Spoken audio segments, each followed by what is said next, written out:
Hey, how's it going, everybody? My name is Sockbot, and today I have been obsessed with Bravely Default 2 for like 3 weeks now, and have put like 70 hours into it, more than 70 hours, gotten every ending, and oh my goodness, it is such a good RPG system that I wanted to make an entire video about it. So, once in a while, I will do this on this channel where I'll take a game that I've been playing, go really deep into all of its gameplay systems, the things I think work really, really well, and maybe not so well, and talk about it from the perspective of a very amateur game designer such as myself. And I know a lot of you out there are game designers in Dreams and Little Big Planet too, so hopefully, if you are among that audience, you will enjoy this video. And if you do, feel free to leave a like down below. Feel free to subscribe if you want to see more, but no pressure as always.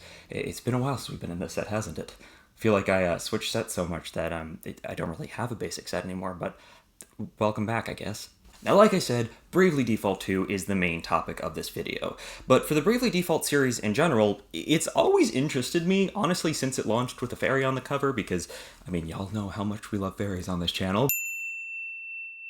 But I didn't actually get around to playing it until, like 9 years later now?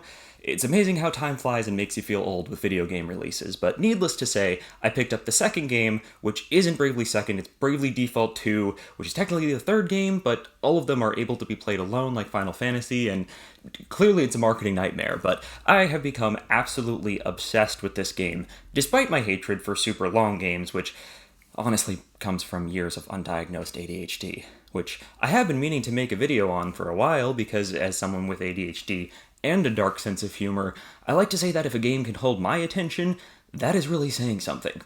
Aside here, ADHD is a serious disorder and should not be used as the butt of a joke or as a joking explanation of someone getting distracted, unless you yourself have ADHD and that actually is the explanation. Disclaimer aside, I will get to that video itself eventually, but for now, let's talk Bravely Default 2 because I consider its gameplay to be nearly perfect, which is a big statement coming from me. For a brief overview, combat in Bravely Default is turn-based and uses the Brave/Default system that allows the player to save up turns by defaulting or blocking, and then take future turns early by using the Brave command. Each of 4 party members can be controlled in combat and customized outside of combat to the nth degree by assigning and leveling up jobs that drop from and mimic every boss beaten within the game. Each character can be equipped with a primary and a secondary job, giving access to both jobs' abilities while only leveling up and gaining passive job bonuses from your primary job. Still with me? Good, because there's one final addition that makes this entire system so much fun. Passive abilities can be unlocked while leveling a job, and these abilities can be used regardless of whether you decide to keep that job as your primary or secondary. So, to recap, each character has 2 jobs, active abilities from both, 2 passive bonuses from the primary job, and 5 passive abilities to equip from absolutely any jobs that character has leveled up. In other words, leveling jobs that don't really fit the sort of character that you're building for each of your players is set up as a game mechanic in itself, and that, my sweet sack people, is why I want to talk about this game. Throughout my 70 hours, the most I have spent on an RPG that's not World of Warcraft since I was a teenager, by the way, I was constantly messing around with jobs and leveling new jobs that I acquired to try to, break the game with some crazy combo of active and passive abilities.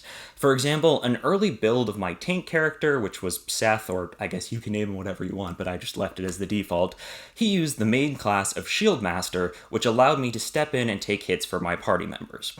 Another Shield Master ability let him reflect a percentage of damage from each hit taken, so a simple step in and inflict damage, right? Well, hold on. His subclass, Swordmaster, gave him a stance that let him counterattack, and a passive ability that gave him a chance for another counterattack. So for each hit on the party, Seth steps in to take an attack, reflect damage, and counterattack up to twice. With a passive ability from the Red Mage job, each guard has the chance to grant me a Brave point to use later for an extra turn.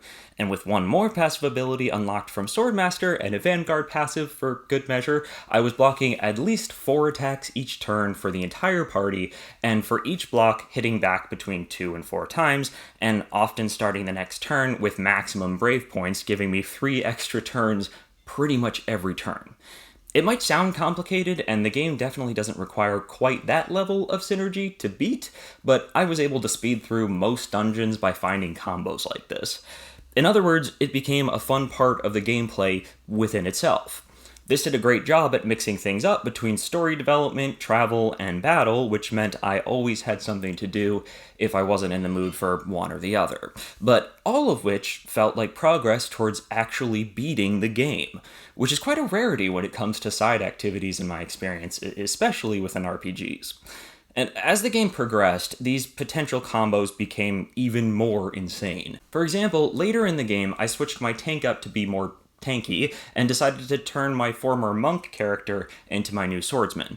With a similar build, but more aggressive, because, swords damage dealer, she started using the Swordsmaster ability that turned every attack into 2 attacks, and began dual-wielding daggers with a passive ability, upping the damage to 4 times. I added another passive ability for a 30% chance on each of her attacks for another attack, and to top it off, a third passive from the Berserker job that caused each attack to hit every enemy on screen. But oh no, she's not done yet. Remember when I said that jobs have bonuses that are only active when selected as your primary job? Well, the Swordmaster's passive job bonus activates the job bonuses from your sub-job if you're dual-wielding the same weapons. So I used a sub-job that gave her more damage the more brave points she used in a turn, and added another similar passive ability to compound that effect. So, assuming we go all out and use 3 points, 3 brave points, that's 4 turns times 2 attacks with dual-wielded weapons to all enemies with a 30% chance per enemy hit per attack for another attack. So, against a group of 4, that's like 16 to 32 attacks worth of damage, or 21 depending on how you calculate it, and that's without even accounting for the multipliers from both of the passives I mentioned at the end of that explanation.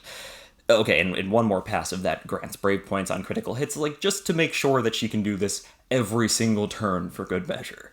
You know what, maybe it's better if I just show this turn to you.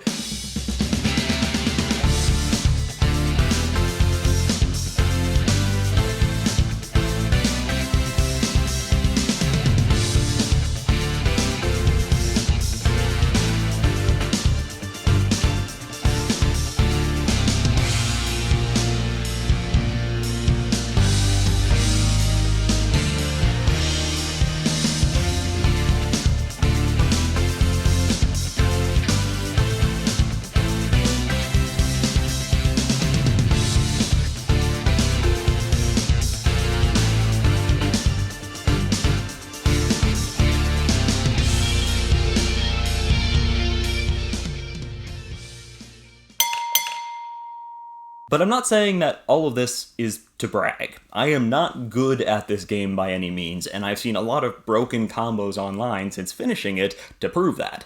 As you acquire new jobs, these sorts of combos just start to pop up, and the game is always encouraging you to try out new jobs, even if only for a few levels, to unlock their passives. This keeps the gameplay fresh, and it certainly helped introduce me to classes that I would have otherwise never been interested in. And that's really the theme of the whole game to me. The job system encourages you to play the game to level many different jobs to acquire new abilities, and the game is constantly giving you new jobs to encourage you to play around more with the job system. It's such dang good gameplay loop that I honestly don't know how to fully express it in one video, but in the end, it really feels like a perfect system, where there's literally always something else to try out and the game's always encouraging you to do so. My tank became a red mage for a couple hours, and my black mage became a tank for a while, for example. My healer was also a master archer before she turned to holy magic and buffs, and my monk turned into a vampiric health-sacrificing sword mage that carried me through my first encounter with the final boss and the penultimate boss. I don't even want to name too many specific abilities here because discovery is a huge part of the gameplay loop, but I cannot stress this enough. This game is so good. And as an amateur game designer myself, it's honestly inspiring. Who would have thought that a series of menus and numbers put together by Square's sub-team, not even their main team, could make a game that is so dang fun and so engaging? Now, obviously, there's more to this game, and feel free to go check out other reviews if you're still looking for other reasons not to buy it. I mean, I know a lot of people don't like the graphical style. It doesn't bother me, but That's fair. But this is a channel, first and foremost, about fun, and I gotta say, this game is tons of fun.